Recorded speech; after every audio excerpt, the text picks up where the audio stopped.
Everyone, welcome to the show. So I'm sure you've all heard by now that Elon Musk and his boy band has moved on to their destruction of the Department of Education.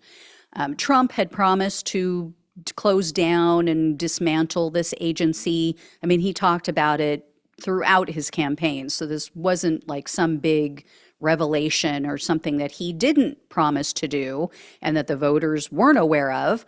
And he maintains it should be closed because in a news conference yesterday, Trump reiterated, quote, "I'd like it to be closed immediately.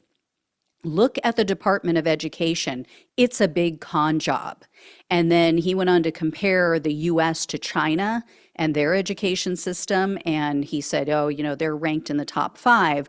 But as the Daily Beast pointed out, China has a Ministry of Education, and that Ministry of Education regulates and oversees the country's school system. So, if Donald Trump thinks their system is so great, why does he want to get rid of our equivalent to that?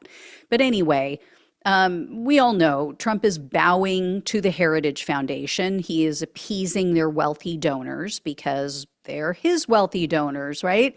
So he is definitely trying to implement Project 2025. He's implementing their wish list of just destroying the government and giving him all of the power.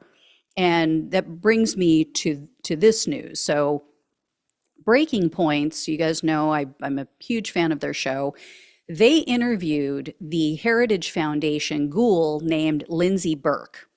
She is so full of shit. Okay, I mean, this was like a almost 40-minute interview, but if you have a chance, I recommend you going over, checking it out. It's on YouTube. It's also on podcast.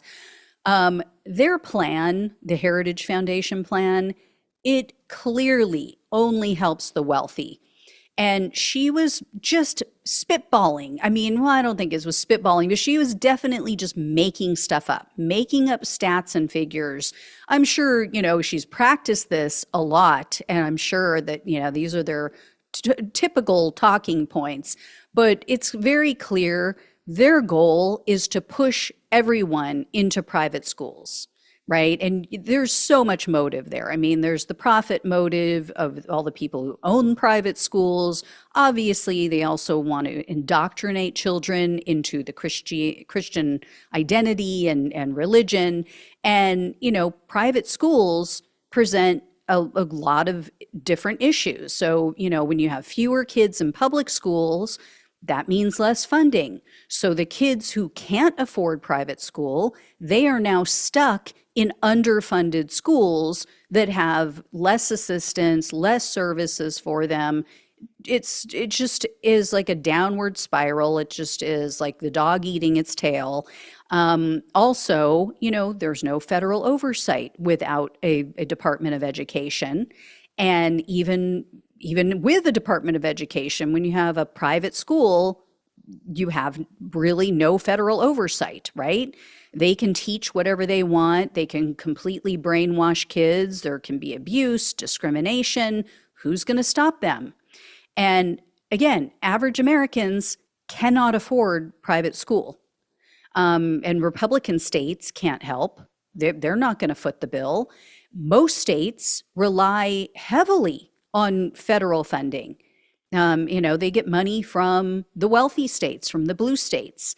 And I'm sure you guys have all seen parts of this video by now because this was from a few weeks back. But if not, take a look, check out how much this Trump voting area relies on federal tax dollars. Bell County, Kentucky. Almost 80% of our students are underprivileged. What kind of poverty are you talking about? I would be confident in saying that when they leave on Friday, they may not eat again until Monday.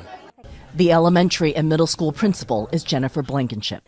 How much of this room is funded federally? The entire room. Trump won this state.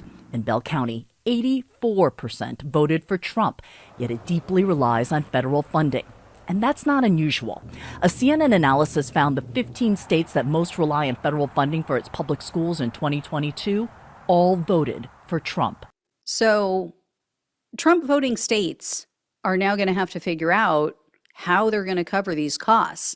And this Burke woman from the Heritage Foundation, she basically said, well, we've tried this model in a few areas. We can give like several $1,000s that will be allocated to parents. And the parents can opt to take that money and seek out assistance for their child.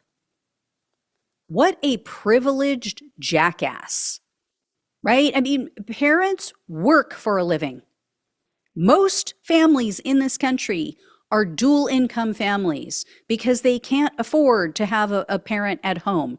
And they go to work all day, make the drive, right? They're in traffic all the way there, they go to work, in traffic all the way home, pick up their kids. Then they come home to do their second job of cooking and cleaning and laundry, paying bills, taking care of the kids, getting the kids to bed at night, helping with their homework.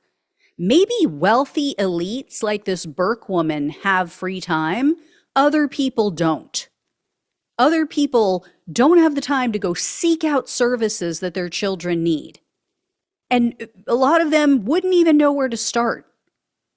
And then she also got caught providing very cherry-picked data to justify her position. So check this out. This was just unbelievable.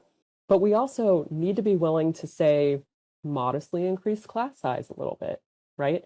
We know that at some point there's a diminishing return on reducing class size, and it is low. Nationally, it's 15-1, right? So you could modestly increase class size. How do we get to that 15-1 number? I don't know. I mean, so that's I don't know anybody National Center for Education. No, I'm not doubting that that's the stat, but like what happened such that I bet most people watching this are gonna be like, there's 28 kids in my kids class. And I should say that's high school numbers. So if you look at your elementary and your elementary numbers, they are slightly higher, but for your typical high school, 15-1. So as you saw and heard there, Ryan Grimm busted her. She had to admit, oh, well, yeah, those are just high school numbers that I'm using, which I still call bullshit on. A 15-1 class size? What is this woman talking about? This is not Little House on the Prairie, lady. Right? Where in the US can you find a class size like that? Only 15 students? Really? Like maybe if you're out in the boondocks. Not going to happen anywhere else, right? This is how they trick people. People without kids, people who have kids that are already grown, they don't know maybe. And, they also try to fudge the numbers and make it seem like it's not that big of a deal, because I've heard this over and over again, and she pointed this out as well in this interview, that, public schools, they only receive 10% of their funding from the federal government. No, that is wildly misstating things. That is an average across the US. So yeah, some areas don't need federal funding and take very little. Like I said, some states, the wealthy states like California, New York, they don't need that much funding because they make enough and can cover the costs. Areas that voted for Trump receive far more funding from the federal government.